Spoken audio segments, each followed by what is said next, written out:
I have taken up this notebook because there is no other place to speak. The world does not listen, and when it does, it listens with the dull ears of the indifferent. But these pages cannot scorn me. They will take what I have, whether it be fire or ashes, triumph or ruin. I begin without knowing where the words will end, but at least they will exist, and perhaps in them I shall find some answer to the fever that consumes me. I am young, and yet I feel old already. Not old with years, but old with the weariness of questions that never rest. I lie awake at night, staring into the dark, and it presses on me like a weight. What am I for? What is this spirit that urges me upward and drags me downward in the same breath? Why do I dream of greatness, when each morning greets me with emptiness and hunger? And why do I keep dreaming when reality shows me its iron teeth? I want to be a poet. No, more than that, I want to be the poet. The one who sees through the world's skin and writes down the beating of its hidden heart. I want to speak the truth that no one dares to utter, to make music from the agony of existence. And yet what have I? A few scraps of verse, a handful of phrases, and this journal, begun in poverty, in solitude, in the shadows of failure. I think of others my age who pursue comfort, money, position. They look at me and laugh, or worse, they look with pity. They think I am a fool to live as I do, always in rags, always without certainty of tomorrow's bread. But what is their comfort? A few coins in a bank, a reputation in the mouths of neighbors. I would rather burn with hunger than suffocate with mediocrity. If there is greatness in me, it must be tested in fire. Sometimes I walk the streets and feel invisible. Faces pass me, blank and hurried, as if I were less than the dust beneath their shoes. No one suspects the volcano within. If they did, would they still pass me by? Or would they fear me, as one fears fire? Perhaps it is better to remain hidden until the work is ready. Yes, I tell myself this. But doubt gnaws. What if I remain hidden forever? What if the volcano never erupts? There is a cruelty in wanting to be an artist. You are never at rest. Even when you stop writing, you are writing in your mind, and even when you silence your mind, the silence screams. I walk by the river, and the ripples speak to me. I hear verses in the rustle of leaves, in the cries of children, in the groan of wagons on the stones. The world will not be still. It calls me, commands me, torments me. Yet when I sit to write, my hands betray me. The words are clumsy, pale reflections of what surges in my soul. I hate them as soon as they are born. I tear the pages to shreds, and the room fills with litter. Still the fever does not end. How cruel is this hunger for beauty! Others hunger for bread, and bread can be bought or stolen. But beauty is a phantom. It hovers just beyond reach, gleaming, mocking, vanishing the instant you stretch out your hand. I spend hours chasing a line, a rhythm, a truth that will not surrender. And when I collapse, it mocks me, whispering tomorrow, tomorrow. What madness to give one's life to a ghost, and yet what else can I do? I did not choose this demon, it chose me. I remember the first time the thought came to me. I was a boy, and the world seemed endless, and I found a book of verse left by chance on a shelf. I opened it, and suddenly I was no longer a boy. I was a soul in flames. The words leapt at me, not as ink, but as thunder. They told me that life was not merely to eat and sleep and earn. Life was to feel, to cry, to burn, to ascend. From that day, there was no escape. The path had claimed me. I was a poet, though I had written nothing. And now years have passed, and the vision has not faded. If anything, it grows more merciless. I have no teacher, no patron, no guide. I am a stranger even to my own family. They speak of duty, of stability, of compromise. They beg me to take up an honest trade, to surrender these impossible dreams. I cannot. I would rather starve as a poet than live as a liar. Let the world condemn me, let it laugh. Let it leave me to perish. It cannot extinguish the flame, only death can do that. But I confess, there are moments when despair crushes me. Days when I walk for miles with nothing to eat, when my shoes gape and the wind cuts through my coat. Days when I cough blood and know I have no money for medicine. In such hours the question returns, why persist? Why not surrender, take the easy path, join the ranks of the contented? I answer with rage. Because I cannot. To betray the fire within would be worse than death. It would be a living death, a slow rotting of the soul. So, I write. I write though the world does not read. I write though my hands shake with weakness. I write though I know the lines are crude. Perhaps someday they will not be crude. Perhaps someday I will seize the beauty whole and fling it blazing upon the page. That day will justify all this torment. That day will make me immortal. I know I sound mad. Perhaps I am. But is not every true poet a madman? Madness is only the name given by the timid to those who dare. I do not want sanity if sanity means dullness, complacency, the slow suffocation of the spirit. Give me madness, give me ecstasy, give me despair. Give me anything but the gray life of the herd. I look into the mirror and hardly recognize the face. Hollow cheeks, eyes that burn with a fever not of the body, but of the soul. Yet in those eyes I see the future. I see the vision of the work that will one day be. It is like a temple rising in mist. I cannot yet see its stones clearly, but I know it will be vast, sublime, unshakable. My task is to build it, though the labor cost me everything. And if I die before it is done, then let the ruins testify that I strove. Tonight I write by candlelight in a bare room. The candle sputters, the shadows leap upon the walls. Outside, the city groans with its machines and its commerce. No one knows that in this room a soul battles with eternity. No one cares. Perhaps no one ever will. But I know, and that is enough to keep my hand moving. Better to fail in pursuit of the impossible than to succeed in the trivial. So let this journal begin. It will be my companion, my witness, my confessor. I will pour into it my anguish, my exaltations, my failures, my fleeting triumphs. If I cannot find a reader in the world, then these pages will be my reader. And if someday the world discovers them, then perhaps it will know that there once lived a man who refused to be silent, who would not bow to the ordinary, who burned his life for the sake of a vision. I do not know where this road leads. Perhaps to glory, perhaps to madness, perhaps to an early grave. But I walk it because I must. The voice inside leaves me no choice. I am Arthur Stirling, and this is the beginning. I have often asked myself what it means to be a poet of truth, not a singer of trifles, not a decorator of empty hours, but one who dares to tear away the veils that smother men's vision. The poet of truth does not flatter, he does not soothe, he wounds, he alarms, he awakens, he stands apart, and he pays with loneliness for the privilege of seeing deeper than the crowd. This is what I have chosen, or rather what has chosen me. I could no more escape it than I could escape the beating of my heart. When I dream of my life's work, I see it not as a collection of verses, but as a torch, one that will burn in the darkness of the world. I want to speak words that cannot be ignored, that strike with the force of revelation. Let others polish their rhymes into jewels for drawing rooms. I want to hurl my lines like thunderbolts. I want them to break chains, to lift the fallen, to shake the indifferent out of their sleep. I want them to prove that poetry is not a luxury but a necessity, as bread is, as fire is, as love is. But the price of such a dream is cruel. The more I pursue truth, the further I drift from companionship.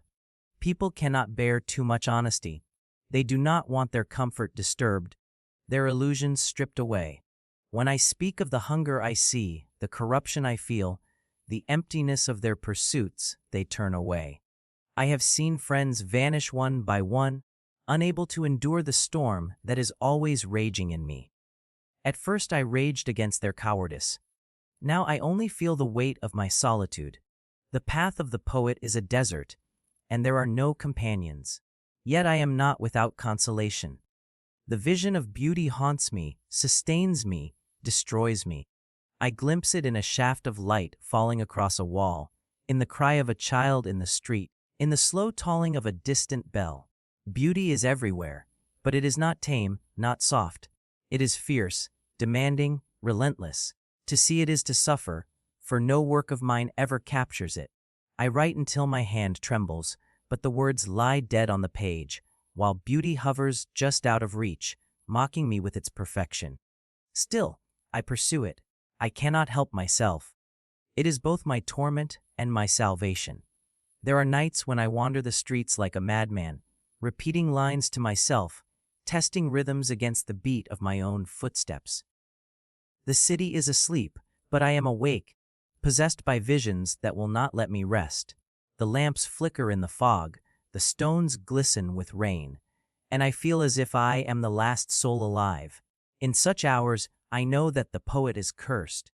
He does not belong to the world as it is. He belongs to the world as it should be. And the distance between those two worlds is an abyss that no bridge can cross. Sacrifice.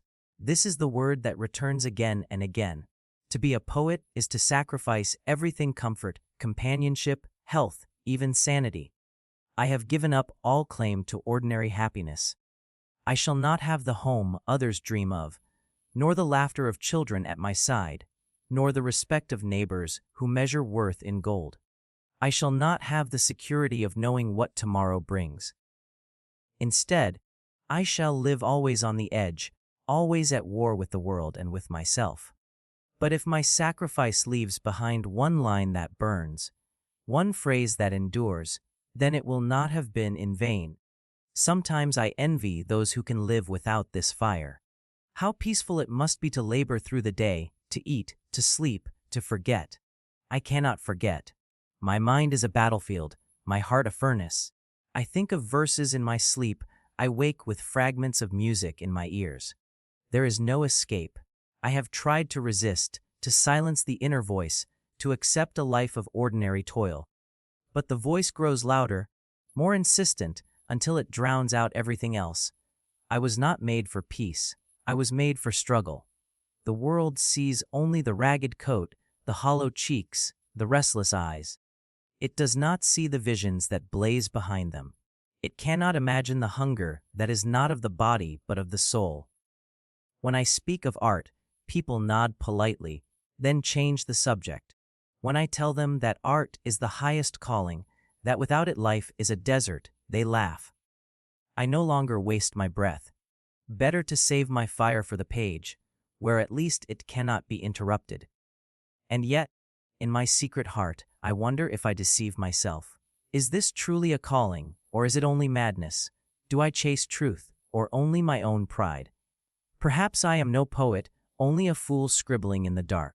The thought terrifies me, but I would rather perish in pursuit of truth, even if I never find it, than live in comfort with a lie. If I am a fool, I am at least a fool who dares. The hours stretch before me like a wilderness. I have no friend but this journal, no companion but the candle, no reward but the faint hope that someday, somewhere, my words may strike a kindred soul. The loneliness deepens, and yet I choose it. For to walk among men is to feel my fire smothered.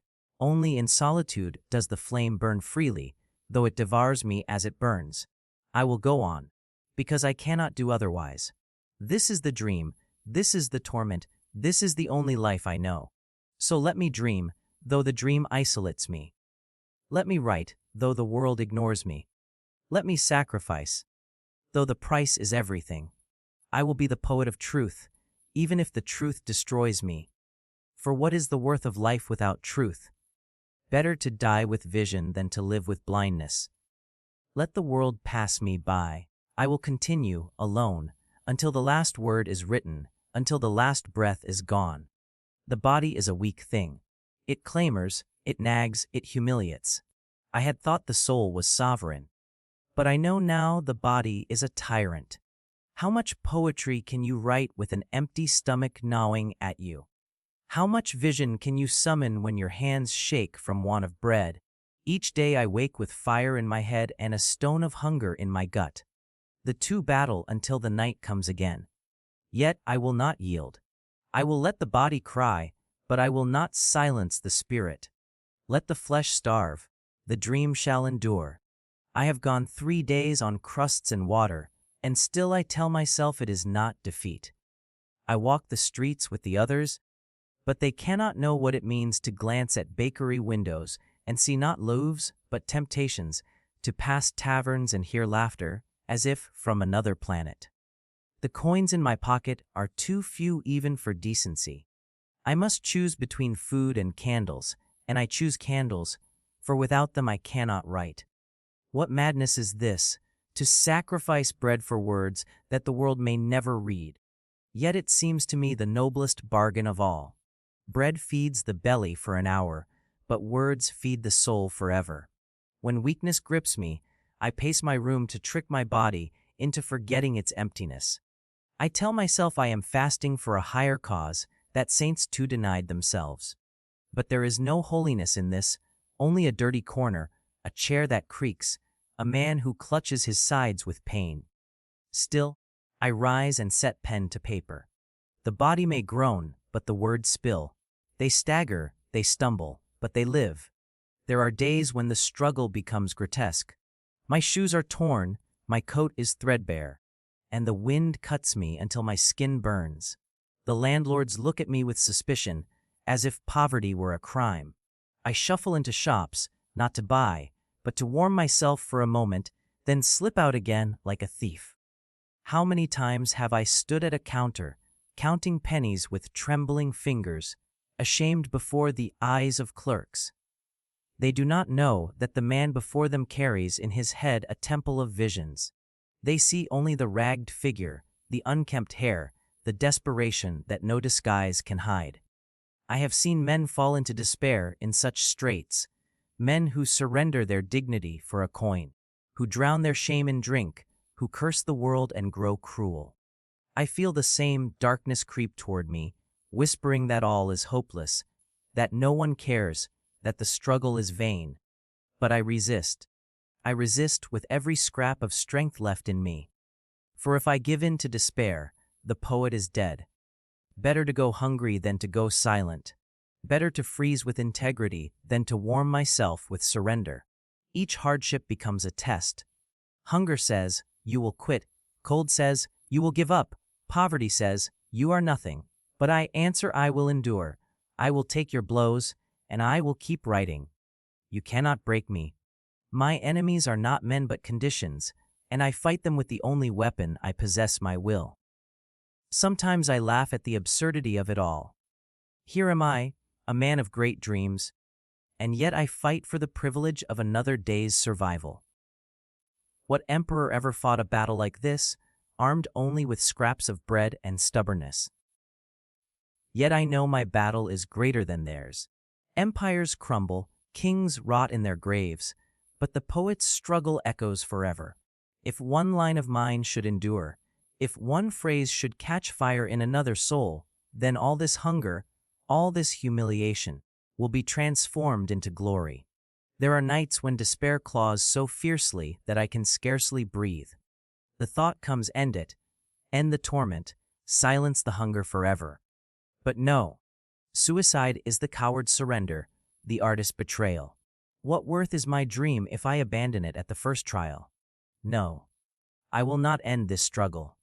I will wring meaning from every pang, every insult, every degradation. They will be the ink in which I write. Let others write of banquets and gardens. I will write of hunger and endurance. My poetry will have the taste of iron, the sound of chains rattling, the smell of sweat and blood. That will be my truth. I confess, sometimes pride sustains me more than hope. I tell myself that greatness demands suffering, that I am chosen precisely because the road is so hard. If it were easy, anyone could do it.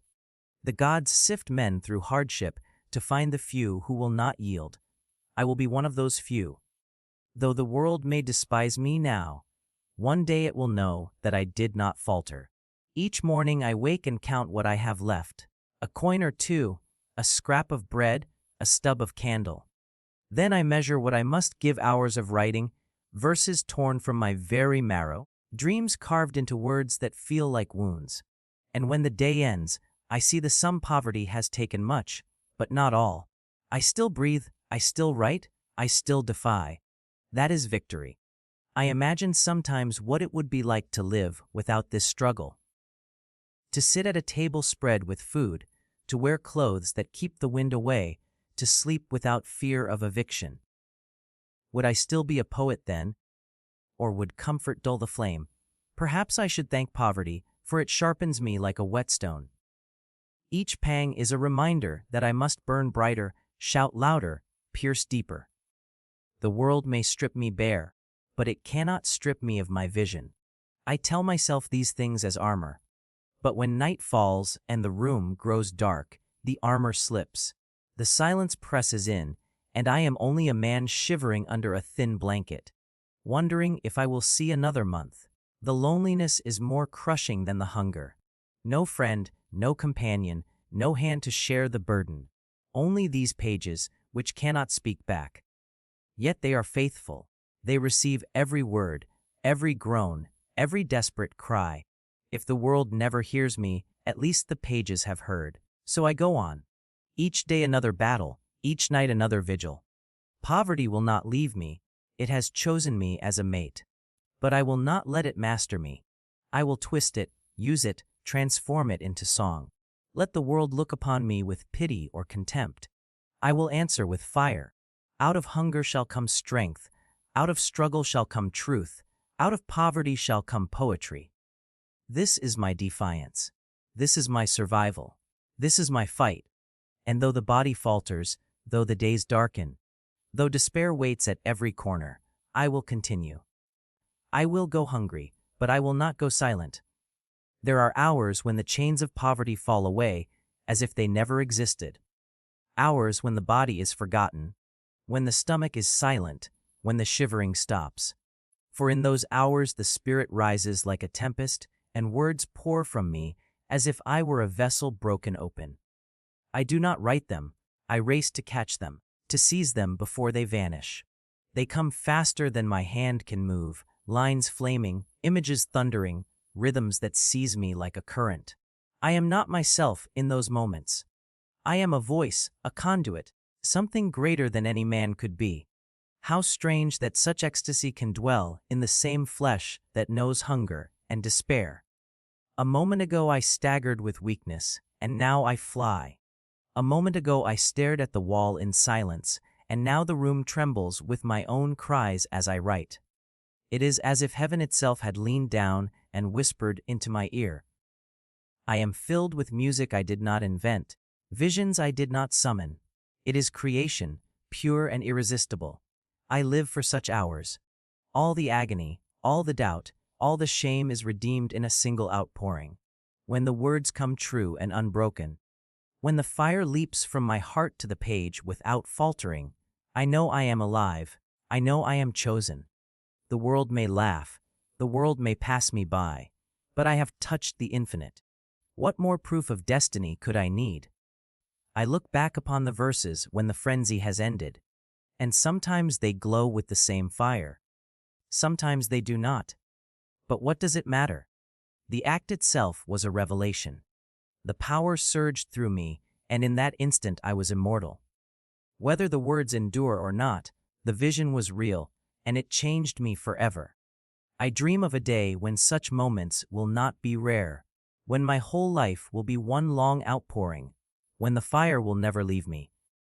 I see myself standing before the world, my voice carrying like thunder, my words lifting men from their knees, breaking their chains, filling their eyes with new light. That is the destiny of art, not to amuse, not to decorate, but to transform. Poetry is not play, it is revolution. It is the weapon of the soul. I imagine a book that will burn in the hands of its readers, a book that no one can lay aside unchanged. Each page a cry, each line a flame. People will shudder as they read it. Their hearts will beat faster. They will rise up and act as if a god had spoken. And they will not know that the god was only a ragged man who starved in silence, who burned his life to write. The ecstasy blinds me to all else. In such hours, I do not feel alone. I feel joined with every poet who has ever lived, with the prophets, the visionaries, the madmen who saw what others could not see. I walk among them in spirit, and their voices echo in mine. Together we form a chorus that defies time, a symphony of truth that no king, no empire, no century can silence.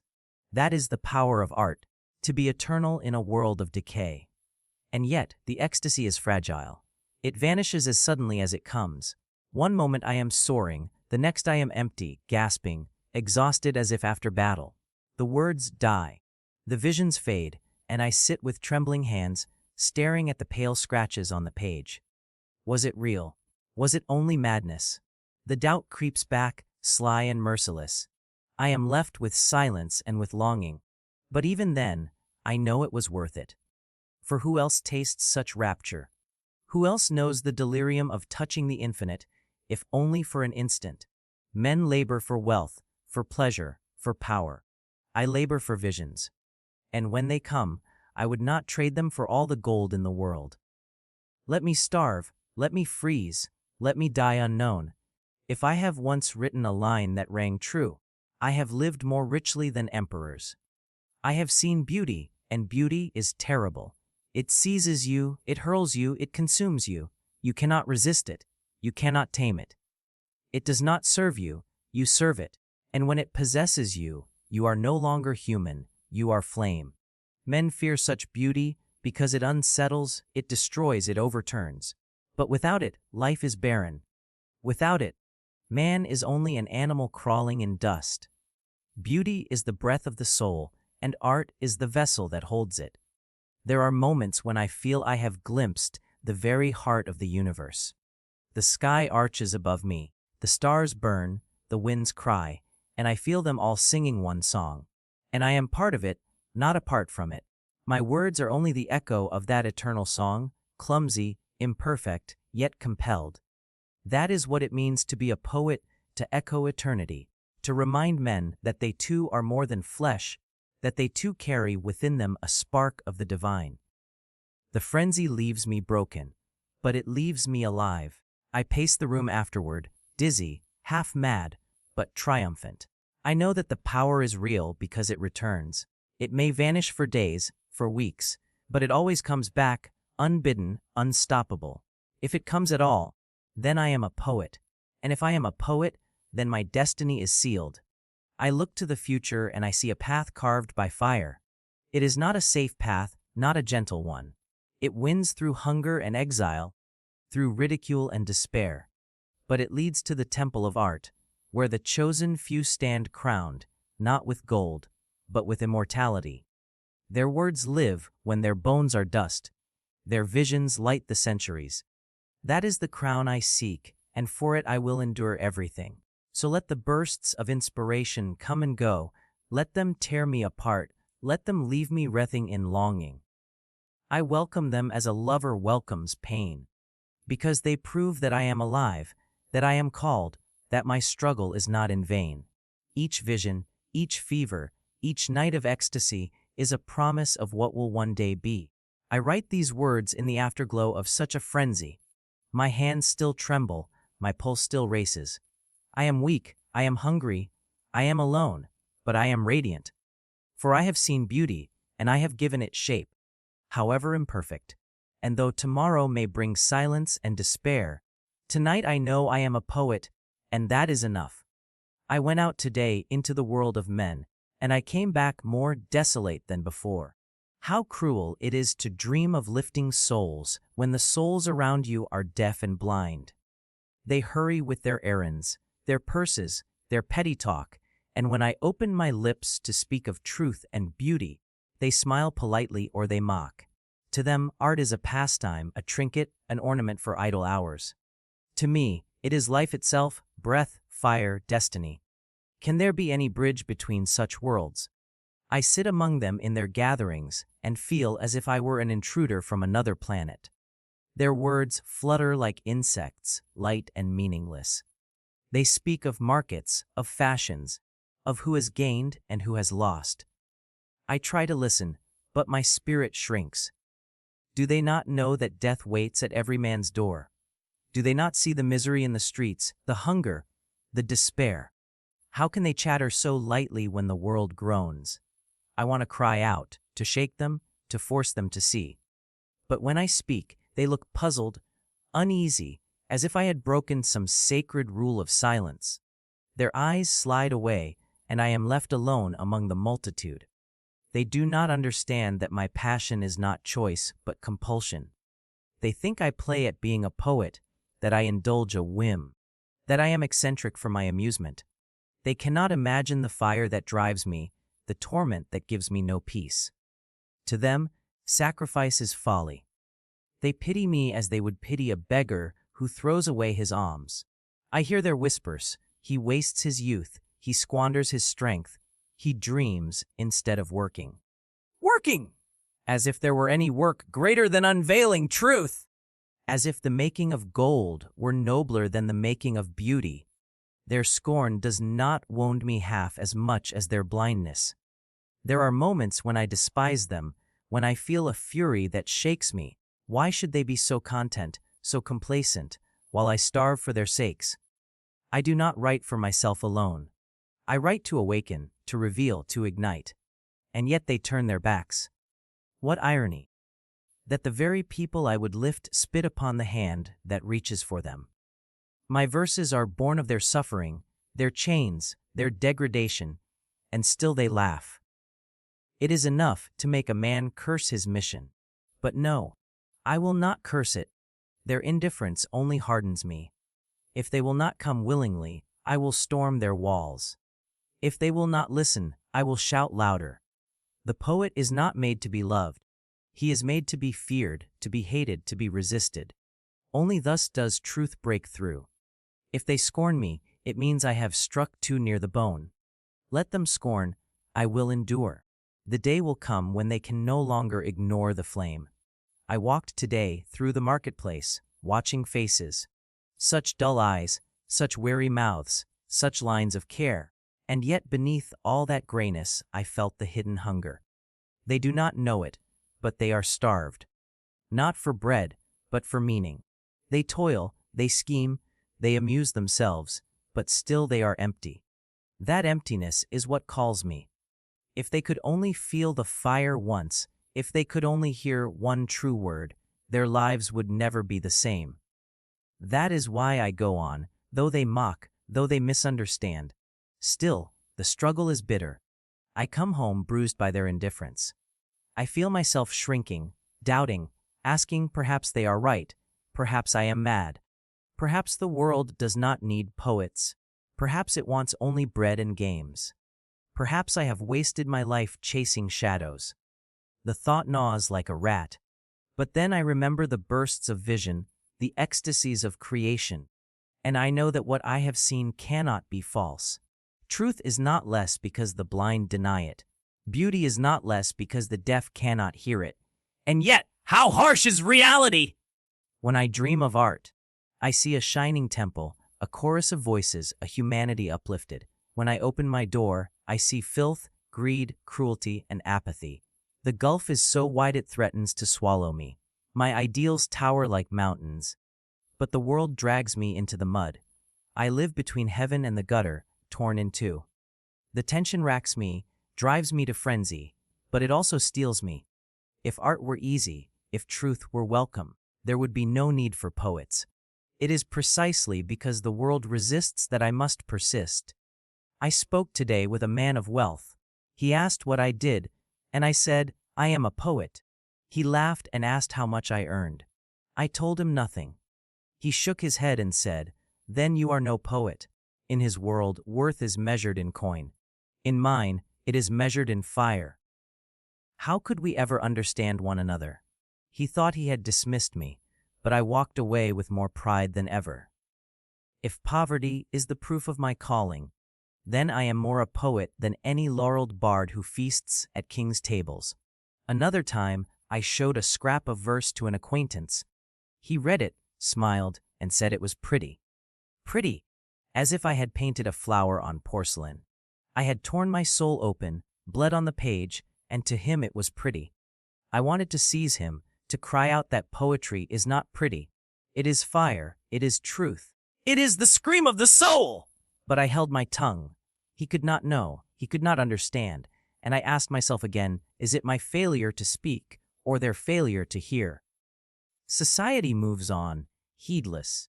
It rewards the cunning, the shrewd, the pliant. It crowns those who serve its appetites, not those who challenge them. And so I remain in rags, a stranger in my own land. But I do not envy their triumphs. What are wealth and position but glittering chains?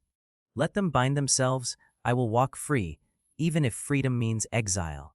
My road is hard, but it is mine. Their road is easy, but it leads to dust. There are nights when bitterness devours me. I sit and think of all I have given up: warmth, ease, companionship, love. All sacrificed for a vision that no one sees. The injustice burns me. Why must I suffer for their blindness? Why must the prophet be despised, the dreamer scorned? I rage against them, and I rage against the gods who made me thus. But when the fury passes, I know I would not trade places. I would rather be cursed with vision than blessed with ignorance. Even in anguish, I am richer than they who sleep content. So let society mock. Let it turn its face away. I will not beg for its approval. I will not bend my song to please its ears. My art is not for the salon or the market. It is for the future, for the soul, for the few who hunger as I hunger. One day they will come, and they will understand. Until then, I walk alone, misunderstood, despised, yet unbroken. This is the lot of the poet, to live between ecstasy and rejection, to be crowned in vision and crucified in life. I accept it. I embrace it. Let the world give me nothing but scorn. I will give it my truth. That is my revenge. That is my triumph. I feel my body breaking beneath me. The strength that once bore me through nights of frenzy and days of hunger now ebbs away like water from a cracked vessel. My hands tremble when I lift the pen, my chest aches with each breath, and my limbs feel as if lead weights had been fastened to them. I cough and see the stain of blood, a crimson accusation upon the cloth. The doctor would say I must rest, but how can I rest when the fire will not? The soul demands even as the body collapses. Perhaps this is the fate of all poets, to burn themselves into ash before their time. I walk the streets and feel eyes glance past me, as if I were already a ghost. I am too thin, my cheeks hollow, my coat hanging loose on bones. Men avoid me, women shrink back. The world does not want to look upon failure, and in me it sees nothing else. But I am not failure. I am sacrifice. I am the price paid for vision. Only I know this. To the rest I am but a vagabond scribbling nonsense in notebooks. Their rejection cuts deeper now, not because I crave their love, but because I crave their acknowledgement that I have lived, that my struggle is not nothing. Loneliness presses upon me with a weight more cruel than hunger. Once I had friends, faint shadows though they were, but they too have vanished. They could not bear the ceaseless storm of my passion. I frightened them, or wearied them, or shamed them with my poverty. Now there is no one. The hours stretch into vast deserts of silence. I hear my own breathing, the scratch of the pen, the echo of my footsteps in the bare room. No voice calls me, no hand reaches for mine. I am as alone as a prisoner in a dungeon. Sometimes I think even a jailer would be a comfort, if only to prove that I still exist to another human soul. My writing darkens as the days pass. I look at the lines and see them heavy with death, with despair, with longing that has no hope.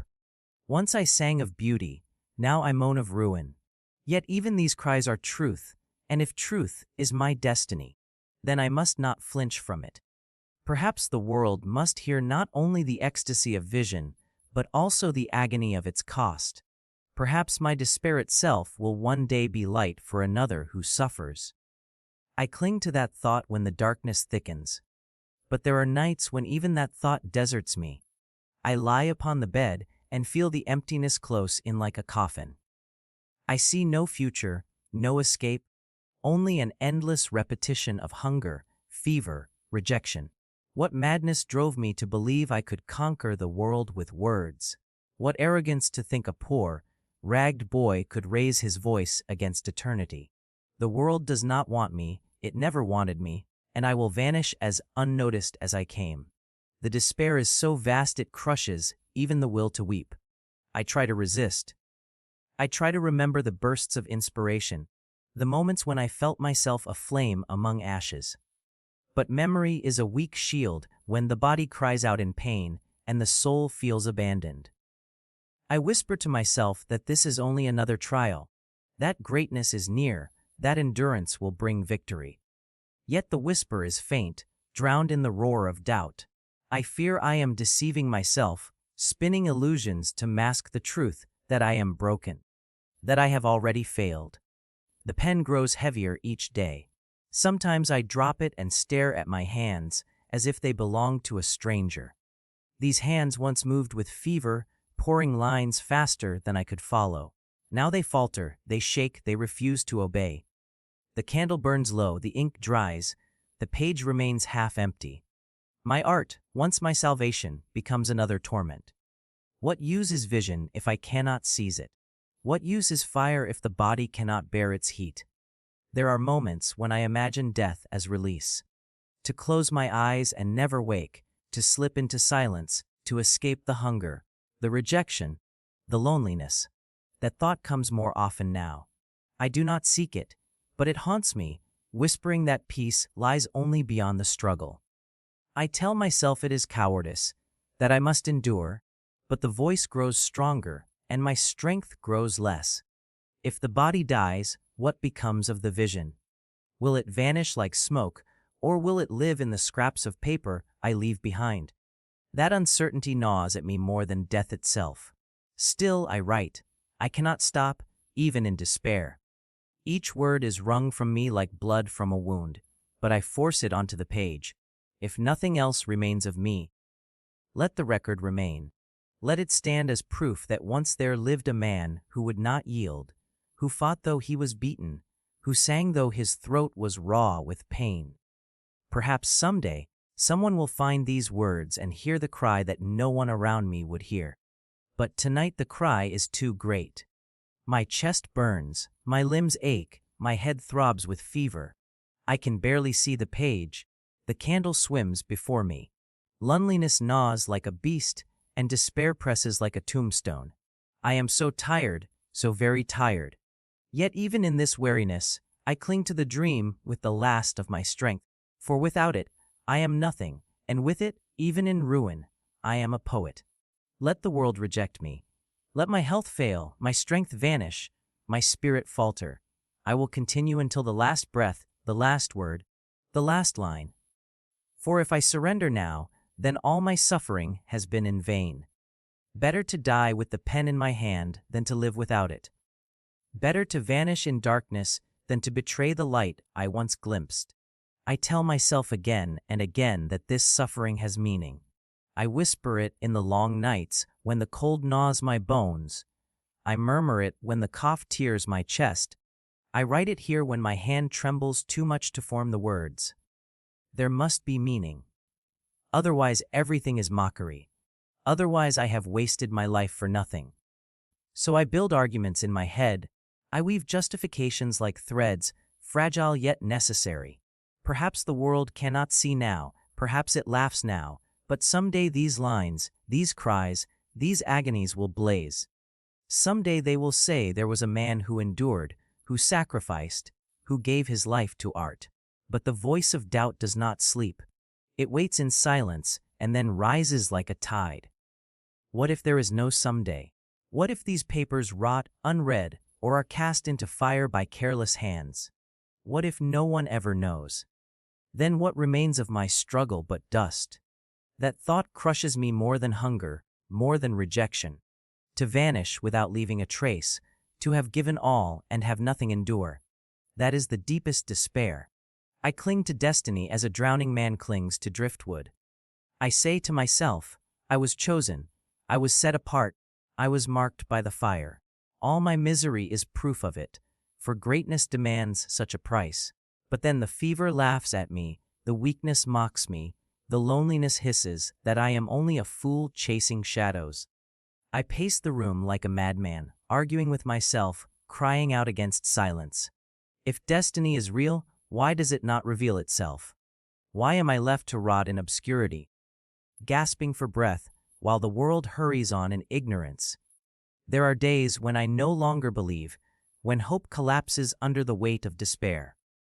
I stare at the pages and they seem empty, hollow scratches that mean nothing. My life, my sacrifice, my endless words, all nothing. And in that darkness a strange calm settles, as if inevitability had come at last. Perhaps it was always meant to end this way. Perhaps the poet is not meant to triumph, but to perish. Perhaps the only true song is the cry that ends in silence. Yet even then, I cannot let go.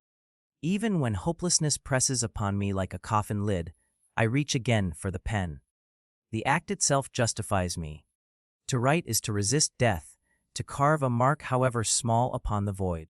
If my destiny is only to struggle, then I will struggle to the last heartbeat. That itself will be my victory, even if no eye ever reads a word. The days grow shorter, the strength less. I feel as if each hour steals a part of me. My breath is ragged, my chest burns, my body bends as if already bowed by earth. I know the end approaches. I know it with a clarity sharper than any vision I ever had. It comes not with fear, but with certainty. Inevitable, unshakable, final. And yet I write, clinging to the delusion, or is it truth, that these words will outlast me? That though I sink into darkness, the voice will continue. I try to recall the ecstasies, the bursts of vision, the hours when beauty carried me aloft. They seem like dreams now, distant, fragile, almost unbelievable. Did I truly feel such fire? Did I truly believe I could conquer with words? Or were they only illusions of a fevered mind? My memory falters, my faith wavers. And still I argue if illusions they were, then at least they were glorious illusions. At least they gave me strength to endure, to fight, to live more fiercely than the dull multitude ever lived. I walk now with death at my side. I feel it in each step, in the weakness that will not leave, in the shadows that gather even at noon. But death itself does not terrify me. What terrifies me is the thought that my struggle has been wasted. That is why I write with such desperation, why I fill page after page with these cries. I would hurl them against oblivion, I would fling them into eternity. I would etch them with my blood upon the very stones if I could. Anything not to vanish unheard. The silence of society has become unbearable. No one answers, no one cares. I am a man screaming into the void. They pass me by, they gossip, they feast, they sleep, while I choke on despair. I thought once that my suffering was noble, that it set me apart for greatness.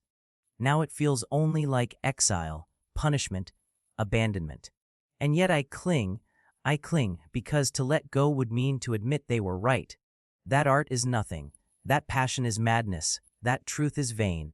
I cannot give them that victory. I will cling until my nails break, until the blood runs, until the end. I confess, the hopelessness grows heavier each day. I no longer see the future. I no longer dream of triumphs. I see only the end, inevitable, approaching. And in that end, perhaps, there is a strange kind of destiny. Perhaps the poet must die so that the work may live. Perhaps the sacrifice is the message, the ruin the revelation. If so, then let it come. I am too wary to resist. And yet, even in this surrender, I justify myself. For what greater proof of devotion to art than to perish for it? Others write for praise, for gold, for applause. I have written with my blood, with my hunger, with my very life. I have given everything, and if that is not enough, then nothing could be. Let the world scorn, let it forget, let it bury me. I will have died as a poet, and that is more than they will ever be. The candle flickers low as I write these words. My breath rattles, my vision blurs. I feel the hand of inevitability upon my shoulder. But still I write, still I scratch these last lines into being. For if I must perish, I will perish speaking. I will not go into silence willingly. The words are my defiance, my final cry, so let it be. I do not know if my struggle was vain or divine, if my destiny was real or illusion. I know only that I lived it wholly, fiercely, desperately. I know only that I clung to art as a drowning man clings to driftwood, and that I would not let it go, not even at the end. If hopelessness is my fate, then let me embrace it as a poet, turning even despair into song. The end comes, inevitable, unstoppable, perhaps merciful, and I go to it not with triumph, not with joy, but with the grim certainty that I gave all I had. The fire burns low, but it burns still. If it dies with me, then so be it. If it lives beyond me, then it was worth everything. Either way, the struggle is done. I am almost at the end. The words come slowly now, as if each one were being lifted out of a well. My hands shake, my eyes blur, my chest feels hollow, yet I must write. This page will not be for the world's applause. It will be for truth. I have written my youth into these pages, my hunger, my visions, my despair. All that I am has been poured out. What remains is only the shadow of a man and the echo of a dream. I do not write this as a cry for pity. I do not write it to accuse. I write it because I have lived as a poet, and a poet must speak even at the end. I have given every hour, every coin, every drop of strength to the fire. The world has not answered. The silence has been absolute. Yet even now I cannot say I regret it. I chose to live for truth and beauty. They were my bread and wine. That choice has led me here, to a room gone dim, a candle guttering, a body failing, but also to a page filled with the record of a soul that would not yield. I feel calm now, almost detached. The bitterness has burned itself out. What remains is a clear, cold certainty. I have done all I could. If my words are nothing, let them be nothing. If they are something, they will live without me. I will not see it, but I will have left my mark. There is a strange peace in that thought. I no longer fight the inevitability. I only finish my sentence, my paragraph, my book. I do not describe what follows. It is not spectacle but silence. It is not instruction but release. If these lines are read by any who come after, know only this: I gave everything to art. I did not choose the struggle, but I embraced it, and now I go where the struggle ends. The candle flickers once and goes out. The page remains. The following note was found among his papers. The manuscript you have just read was discovered on the table of a small, bare room in a boarding house. The writer lay nearby. There were no witnesses, only the evidence of a long and wasting illness, of hardship endured far beyond ordinary endurance. He had no family present, no patron, no circle of admirers. Only these notebooks and a scattering of unpublished poems. He had left a brief statement in the same hand, that his work was finished, that his strength was gone, and that whatever worth his words might have must be judged by those who come after. There was no plea for rescue, no hint of anger, only a grave and quiet resignation. Those who gathered the papers spoke of the intensity of his writing, the hunger and fire of his lines, the strange grandeur of his ruin. We present the journal as we found it, with minimal alteration, believing that it is itself the fullest portrait of the man. In it one may trace the rise and fall of a soul consumed by its own vision, the fierce beginnings, the battles with poverty and rejection, the brief, rapturous heights, and finally the slow exhaustion and surrender. Whatever one may think of his choices, the integrity of his struggle cannot be denied. If any lesson may be drawn, perhaps it is this, that art, truth, and beauty are not toys but powers that demand everything, that the society, which ignores its artists, does so at a cost, and that even in anonymity and despair there can be a kind of nobility. The voice that speaks in these pages is no longer with us, but the pages remain. They are his monument.